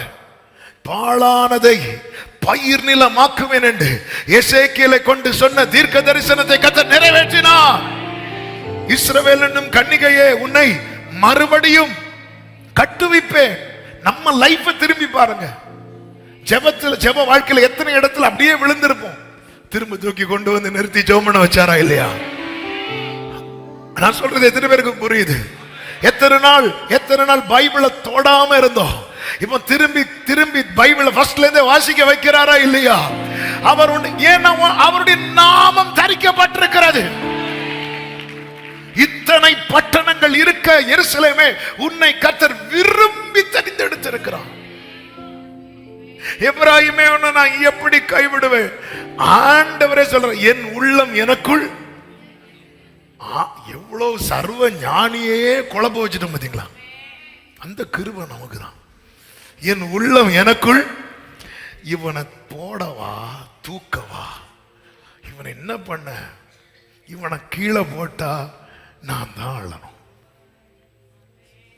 ஆமென், ஹல்லேலூயா. சில பிள்ளைங்க கோபத்துல பெற்றோர் சொல்லுவாங்கல்ல, தகப்பன் சொல்லுவார், ஏய் அவனுக்கு சாப்பாடு போடாத அப்படிமா. திருப்பி இவர் சாப்பிட உட்காந்துருங்க, பிள்ளை சாப்பிட்டானா? அவன் சாப்பிட்டுருப்பான், சாப்பிடாத மாதிரியே இருப்பான். இதான் ஹல்லேலூயா. உங்களில் எவனாகிலும் தன் மகன் அப்பத்தை கேட்டால் கல்லை கொடுப்பானோ? மீனை கேட்டால் பாம்பை கொடுப்பானோ? நல்ல தகப்பன். எனக்கு ஒரு நல்ல தகப்பன் உண்டு. எனக்கு ராஜா யார் தெரியுமா? எங்க அப்பா தான். ஹல்லேலூயா. அவர் மறுபடியும் நெகேமியா சொல்றார். ஆமே, 2வது அதிகாரம் 17-18. ஆமே, ஜனங்களை எல்லாம் அழைத்து, எருசலேம் பாழா இருக்கிறதையும் அதன் வாசல்கள் அக்கினியால் சுட்டரிக்கப்பட்டு கிடக்கிறதையும் நான் இருக்கிற சிறுமையும் பார்க்கிறீர்களே. நாம் இனி நிந்தைக்குள்ளாயிராதபடிக்கு எருசலேமின் அலங்கத்தை கட்டுவோம் வாருங்கள் என்று சொல்லி, என் தேவனுடைய கரம் என் மேல் நன்மையா இருக்கிறதையும் ராஜா என்னோடு சொன்ன வார்த்தையும் அவர்களுக்கு அறிவித்தேன். அப்பொழுது அவர்கள் எழுந்து கட்டுவோம் வாருங்கள் என்று சொல்லி அந்த நல்ல வேலைக்கு தங்கள் கைகளை திடப்படுத்தினர். மறுபடியும் கட்டப்பட்டது எருசலேமே உன் வாழ்க்கை. உன் வாழ்க்கையில ஒரு இழப்பு வந்த போது உலகம் சொல்லுச்சு, இவன் கதை முடிஞ்சிட்டுன்னு. ஆனா கர்த்தரே உனக்கு நாயகரா இருந்து, கர்த்தரே உனக்கு எல்லாமா இருந்து உன் வாழ்க்கையை மறுபடியும் கட்டி எழுப்பி இருக்கிறார். எருசலேமே, நீ மறுபடியும் கட்டப்பட்டது. 5வதாக அதிகம் போதிக்கப்பட்டது உன்னிடத்தில் தான். லூக்கா 19வது அதிகாரத்தின் 47வது வசனம். அவர் நாடோறும் தேவாலயத்தில் உபதேசம் பண்ணி கொண்டிருந்தார். பிரதான ஆசாரியரும் வேதபாரகரும் ஜனத்தின் மூப்பரும் அவரை கொலை செய்ய வகை தேடியும். நாள்தோறும் அவர் எருசலேம் தேவாலயத்தில் என்ன பண்ணி கொண்டிருக்கிறார் தெரியுமா? அதிகமாய் வார்த்தைகள், அதிகம். ஏன் எருசலேமுக்கு தேவன் இப்படி ஆஃபர் வைக்க காரணம் என்ன? என எருசலேமை குறித்த தேவனுடைய ஒரு பெரிய திட்டம் இருக்கிறது. என்ன திட்டம்? மீகா தீர்க்கதரிசன புஸ்தகம் 4வது அதிகாரம் அதனுடைய 1-2 வசனங்கள். மீகா 4:1-2 வசனங்கள். ஆனாலும் கடைசி நாட்களில் கர்த்தருடைய ஆலயமாகிய பர்வதங்களின் கொடுமுடியிலே ஸ்தாபிக்கப்பட்டு மலைகளுக்கு மேலாய் உயர்த்தப்பட்டிருக்கும். அது எல்லா ஜாதிகளும் அதனிடத்திற்கு ஓடி வருவார்கள். திரளான ஜாதிகள் புறப்பட்டு வந்து நாம் கர்த்தரின் பர்வதத்துக்கு யாக்கோபின் தேவனுடைய ஆலயத்துக்கு போவோம் வாருங்கள். அவர் தமது வழிகளை நமக்கு போதிப்பார், நாம் அவர் பாதைகளில் நடப்போம். அடுத்த வார்த்தை, ஏனெனில் சீயோனிலிருந்து வேதமும் எருசலேமிலிருந்து கர்த்தர் உங்களுக்கு அநேக வார்த்தைகளை தந்து கொண்டிருப்பதின் காரணம் என்ன தெரியுமா? உங்களிலிருந்து அந்த வேதம் வெளிப்பட வேண்டும் என்பது கர்த்தருடைய சித்தமாய் இருக்கிறது. சபையே, இதுதான் உன்னை குறித்த தீர்க்க தரிசனம். என்னை நோக்கி வார்த்தை வருகிறது. ஒரு நாள் 2 நாள் அல்ல, நாள்தோறும் வருகிறது. அதிகமாய் வார்த்தையை கேட்கிற சபையே, எதற்காக? உன்னிலிருந்து வேதம் பரத்திலிருந்து என்னிடத்தில் வருகிறது. நாளைக்கு என்னிலிருந்து அந்த வேதம் வெளிப்படணும். எத்தனை பேர் விரும்புறீங்க? இது வெளிப்படல. இதுதான் நாள்தோறும் போதிக்கிறார், அதிகமாய் போதிக்கிறார். அவரை பிடிச்ச ஆலயத்திலிருந்தெல்லாம் வெளியே தள்ளுவாங்க. அடுத்த வாரம் வந்து திருப்பி டீச் பண்ணுவார். ஏன்னா அவருடைய நோக்கம் என்ன தெரியுமா? அவர் சொல்றார், நான் அதை நிறைவேற்ற வந்திருக்கிறேன். என்னில் இருந்து வேதம் வெளிப்பட எனக்கு அதிகமாய் போதிக்கிற கர்த்தர். உங்களை உட்கார வச்சு போதிச்சிட்டு இருக்கிறது எதுக்கு தெரியுமா? நீங்க கேட்டுட்டு போறதுக்கு மட்டும் இல்ல, அது நாளைக்கு உதிக்கிற உன் ஒளியின் இடத்துல இந்த வசனம் என்கிற ஒளி உன்னில் உதிக்கும். ராஜாக்கள் நடந்து வருவார்கள். ஆமென் சொல்லுங்க பார்க்கலாம். ஆனா எருசலேமோ கண் சொருகி போன குருடாயிருக்கிறது. இதுதான் அவருக்கு வலி. லூக்கா 13வது அதிகாரம் 34வது வசனத்துல ஆண்டவர் ஏங்கி சொல்லுவாரு, எருசலேமே எருசலேமே எருசலேமே, தீர்க்கதரிசிகளை கொலை செய்து உங்களிடத்தில் அனுப்பப்பட்டவர்களை கல்லறிகிறவளே கோழி தன் குஞ்சுகளை சிறகுகளின் கீழே கூட்டி சேர்த்துக் கொள்ளும் வண்ணமாக நான் எத்தனை தரமோ உன் பிள்ளைகளை கூட்டி சேர்த்துக் கொள்ள மனதாயிருந்தேன்.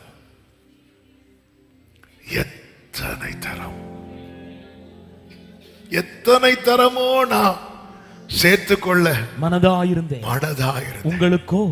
உங்களுக்கு மனதில்லாமற் போயிற்று.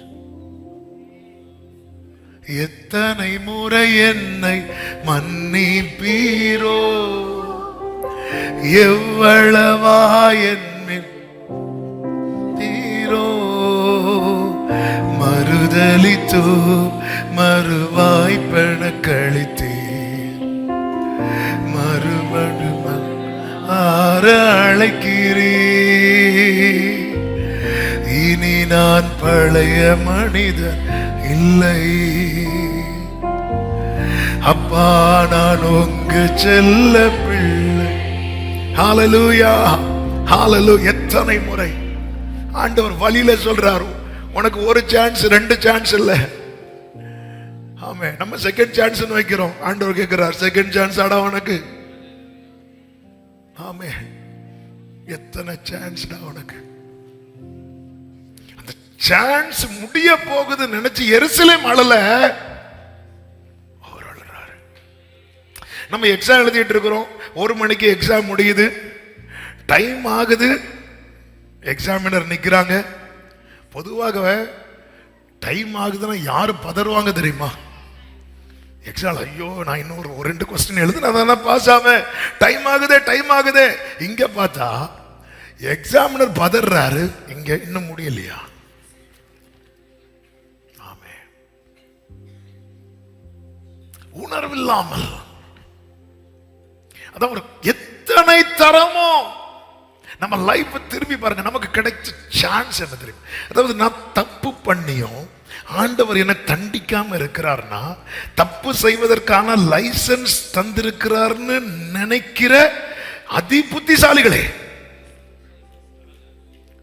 தப்பு பண்ண லைசன்ஸ் தரல, நீ திருந்த சான்ஸ் தந்திருக்கிறார். ஏன்? ஒன்னு அவர் இழக்க விரும்பல. ஹல்லேலூயா. என்னை அவர் இழக்க விரும்பவில்லை. எத்தனை முறை என்னை மன்னித்தீரோ, எவ்வளவா என்னை தீரோ, மறுதலித்தோ மறுவாய்ப்பென கழித்தீர், மகன் என்று மனதா அழைக்கிறீர்,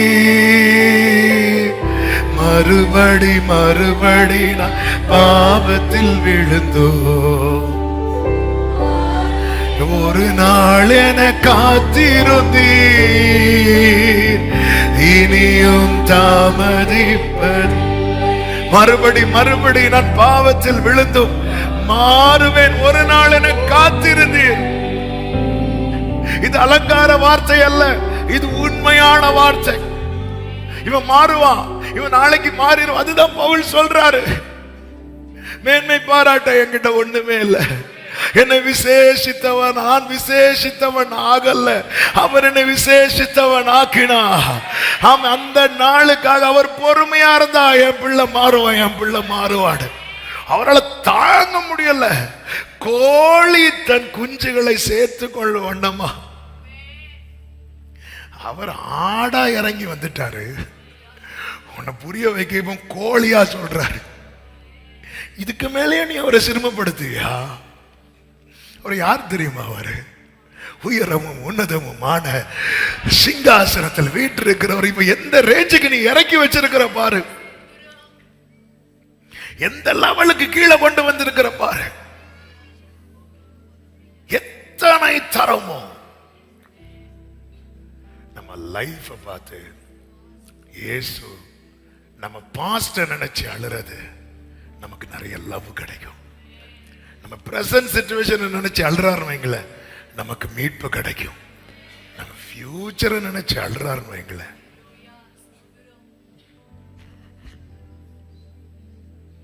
ஏன்னா ஒரு ஃபியூச்சரை பார்த்துட்டார்ல. நாளைக்கு என்ன நடக்க போகுது? லூக்கா 19வது அதிகாரம் அதனுடைய 43வது வசனம்.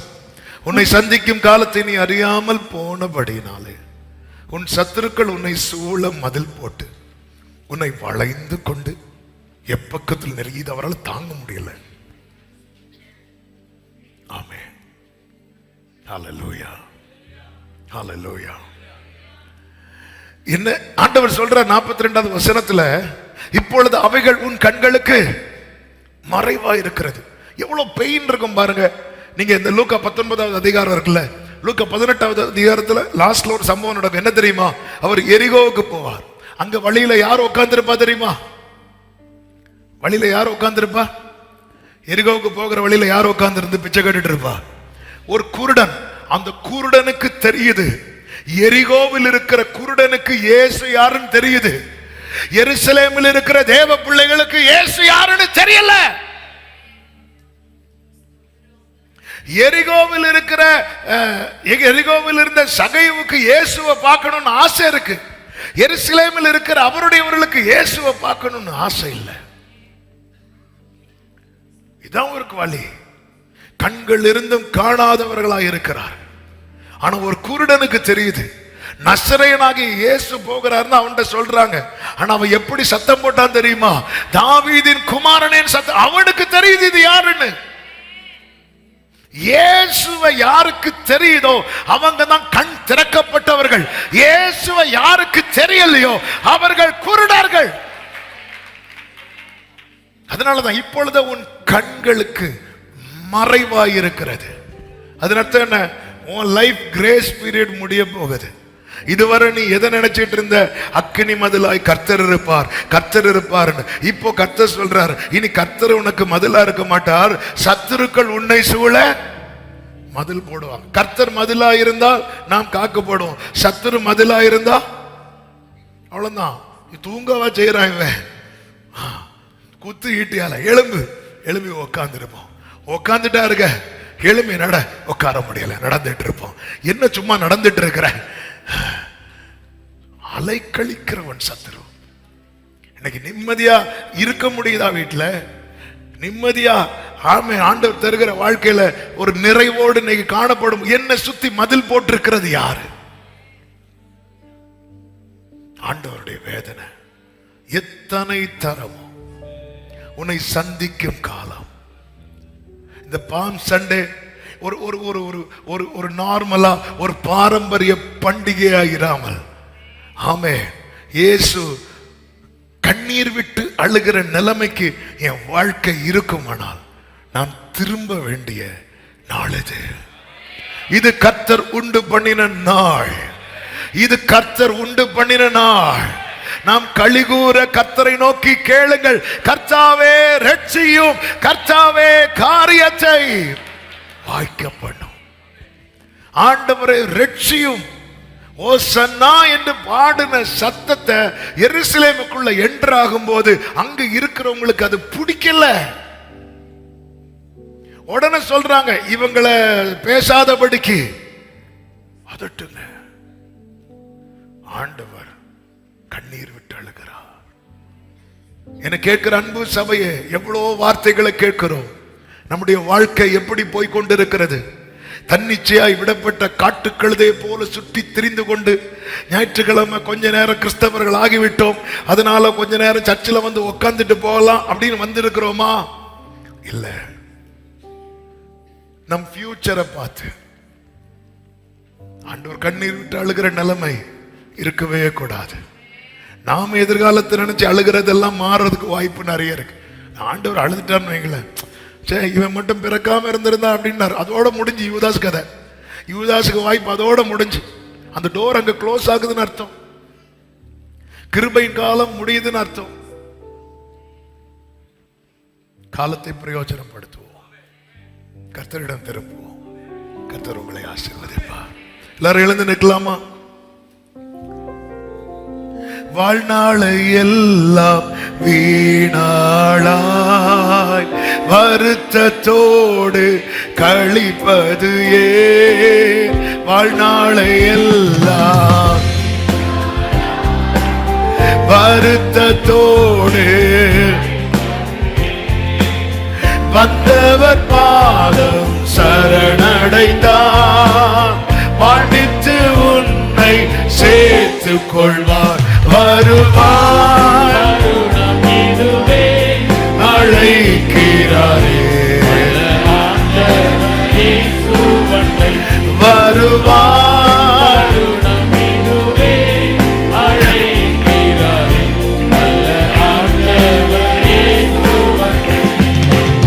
கட்டின வீடும் நீலம் பொருளும் கட்டிடும் ஊற்றா உறவினரோ.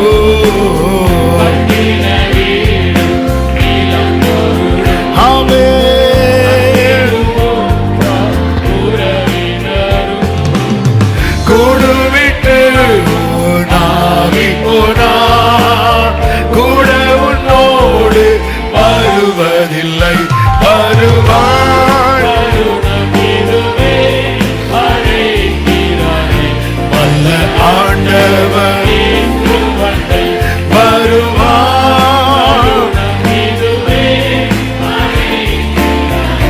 வல்ல ஆண்டவர். ஆமென். வானத்தின் கீழே பூமி மேலே வானவரே சு நாமமல்லா. வானத்தின் கீழே பூமி மேலே வானவரே சு நாமமல்லா. சபையே கேள், ரட்சிப்படைய வழி இல்லையே. ரட்சகரேசு வழி அவரே.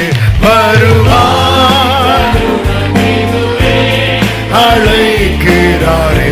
வல்ல ஆண்டவர் வருவார். ஓரமலமசனரே. ஓஹோ, அழகு மாயை நிலைத்திடாதே. அதை நம்பாதே, மயக்கிடுமே. நிலைத்திடாதே.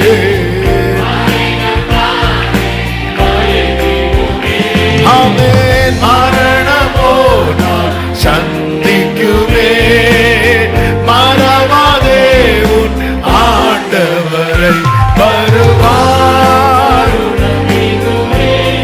அழைக்கிறாரே. வல்ல ஆண்டவர் இயேசுவண்டை வருவார். ஹல்லேலூயா. பிரியமான கர்த்தருடைய பிள்ளைகளே, ஒரு விஷயம், உங்க வலது கரத்தை வானத்துக்கு நேராக உயர்த்து. வலது கரத்தை வானத்துக்கு நேராக உயர்த்து. இடது கரத்தை இருதயத்தில் வைத்து, என் மேல் அன்பு வைத்து என்னை மீட்கும்படியா நீர் கண்ணீரும் இரத்தமும் சிந்தி நான் வாழனோடு விரும்பி என்னை தெரிந்தெடுத்து நாமத்தை, இந்த விலையேற பெற்ற நாமத்தை என் மேல் தரித்து. எத்தனை முறை நான் விழுத்தேன், என்னை மறுபடியும் கட்டி எழுப்பினீர். என்னை மறுபடியும் கட்டி எழுப்ப எஸ்ராக்களை நெகேமியாக்களை என் வாழ்க்கையில கொண்டு வந்தீரப்பா. சபையிலே கொண்டு வந்தீர் ஆண்டவரே. வார்த்தையை தந்து பலப்படுத்தி என்னை மறுபடியும் கட்டி. இத்தனை நன்மைகளை மேன்மையை நீ செய்திருக்க உண்மை அறியாம போயிடக்கூடாது. சந்திக்கும் காலத்தை எரிகோவில் இருந்த குருடனுக்கு தெரியுது, எருசலேமில் இருக்கிற சபைக்கு தெரியலையே.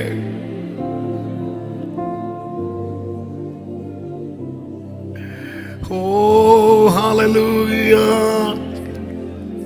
ஜீசஸ். ஒவ்வொரு நாட்களிலும் பிரியாமல் கடைசி வரை ஒவ்வொரு நிமிடமும் கிருபையால் நடத்திடுமே. ஒவ்வொரு நாட்களிலும்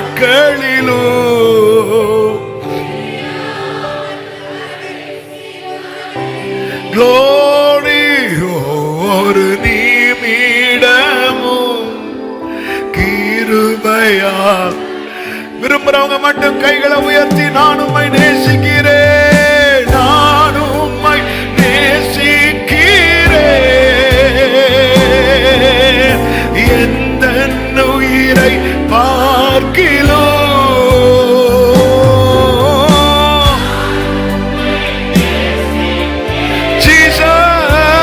ஜீசஸ், எந்த உயிரை பார்க்கிலோ ஆராதிப்பேனும் ஐனா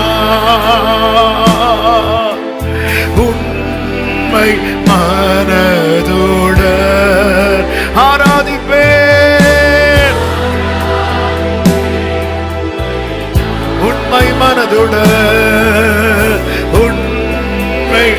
கடைசியா ஒரு விஷயம் கூட, ஒவ்வொரு நாட்கள் தீர்மானமாய் ஒவ்வொரு நாட்களிலும் பிரியாமல் கடைசி வரை ஒவ்வொரு நிமிடமும் கிருபையா. ரெண்டு கைகளை முடிந்த விரித்து உயர்த்தி நான் உம்மை நேசிக்கிறேன் ஆண்டவரே,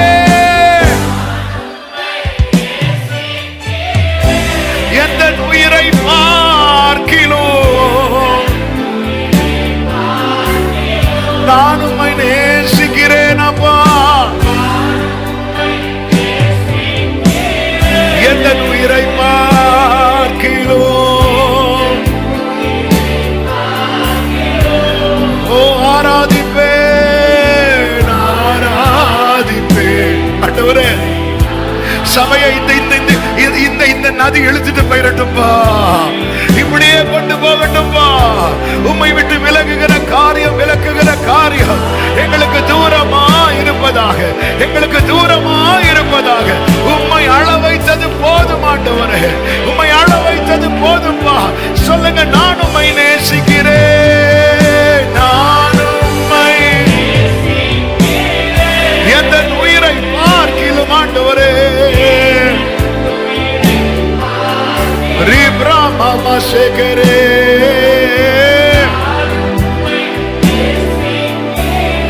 Jesus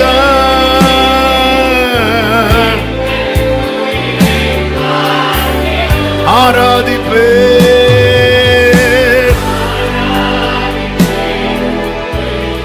Hallelujah உண்மை மனது ஆராதிப்பே.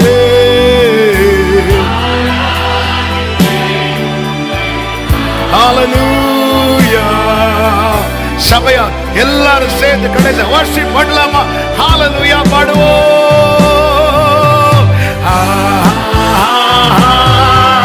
Hallelujah Hallelujah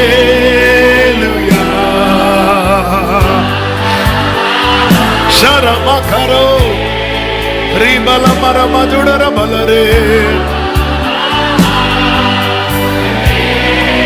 Worship Him, worship Him.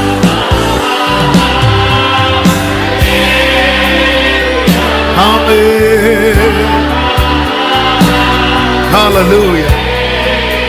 Thank you, Holy Spirit.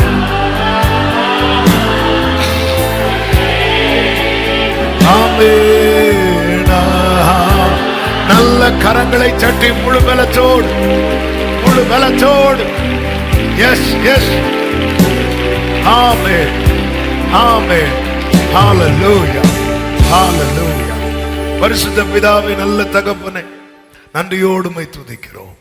கிருபையாய் உம்முடைய சமூகத்தில் எங்களை கொண்டு வந்து பாட, துதிக்க, ஆராதிக்க, ஜெபிக்க வைத்தீர். எங்களோடு பிரத்யட்சமாய் பேசினீர். நீர் எங்களை மீட்க இரத்தமும் சிந்தினீர், கண்ணீரும் வடித்தீர். இந்த மீட்பை பெற்று மறுபடியும் கட்டப்பட்ட பிறகு, உம்முடைய நாமம் தரிக்கப்பட்ட பிறகு, நாள்தோறும் போதிக்கப்பட்ட பிறகு, ஆண்டவரை உம்மை விட்டு விலகி உம்மை அறிகிற அறிவை விட்டு அறியாமல் அசதியாய் கண் சொருகி போன குருடராய் வாழ்ந்த இந்த வாழ்க்கை இனி வேண்டாம் ஆண்டவரே. அப்பா, உம்முடைய பாதத்தில் எங்களை அர்ப்பணிக்கிறோம் அப்பா. ஆண்டவரே, நீர் ஆண்டவர் உம்மை கண்ணீர் விட்டு அழ வைத்தது போதும் ஆண்டவரே. எங்க மேல இப்படி உண்மையாய் அன்பு கூற வேற யாருக்கும் முடியாதப்பா. ஆமென் அப்பா. எங்களால எந்த பிரயோஜனம் இல்லை என்றாலே உலகம் எங்களை ஆண்டவரை தூக்கி போட்டு விடுகிற இந்த நாட்களில, ஆண்டவர் இப்படிப்பட்ட மாய உலகத்துல எங்களை வேண்டும் என்று சேர்த்து கொள்ளுகிற உண்மை உறவே, உயர்ந்த மனமே, எங்கள் தகப்பனே, உம்மை அழ வைக்கிறவர்களாய் அல்ல, உம்மை கலிகூற பண்ணுகிறவர்களாய் காணப்பட, திருப்தியாக்குகிறவர்களாய் காணப்பட எங்களுக்கு உதவி செய்தார்களும். இந்த வார்த்தைகள் ஒவ்வொருவருக்குள்ளும் பேசட்டும் கர்த்தாவே. நாங்கள் கடைசியாய் பாடினது போல ஆண்டவரை ஒவ்வொரு நாளும் பிரியாமல் உம்மோடு கடைசி வரை காணப்பட, உண்மையாய் நேசிக்க, வாழ்நாள் எல்லாம் ஆராதித்து ஆண்டவரை கடந்து செல்ல கிருபை செய்யும். ஒவ்வொருவர் மேல் உங்க கரம் இருப்பதாக. இந்த 3 மாதங்கள் எங்களை பத்திரமாய் பாதுகாத்து நடத்தினீர். வருகிற புதிய மாதத்தை கர்த்தர் பொறுப்படுத்தி நடத்தும். கண்மணி போல ஒவ்வொருவரையும் காத்தருளும். கிருபை பெருகட்டும், நாமத்தை மகிமைப்படுத்தும். எல்லா கன மகிமை உமக்கே செலுத்துகிறோம் இயேசுவின் நாமத்தில் பிதாவே. சேர்ந்து சத்தமாய் சொல்லுவோம், என் ஆத்துமாவே கர்த்தரை ஸ்தோத்திரி, முழு உள்ளமே அவருடைய பரிசுநாமத்தை ஸ்தோத்திரி. என் ஆத்துமாவே கர்த்தரை ஸ்தோத்திரி, கர்த்தர் செய்த சகல உபகாரங்களை மறவாதே. ஆமென். நம்முடைய கர்த்தராகிய இயேசு கிறிஸ்துவின் கிருபையும் பிதாவாகிய தேவனுடைய அன்பும் பரிசுத்த ஆவியானவருடைய ஐக்கியமும் சிநேகமும் பாதுகாவலும் நம் அனைவரோடும் எல்லா பரிசுத்தவான்களோடும் கூட கர்த்தருடைய வருகை மட்டும் தங்கி இருப்பதாக. ஆமென். ஹல்லேலூயா. God bless you. கர்த்தர் உங்களை ஆசீர்வதிப்பாராக. ஆமென்.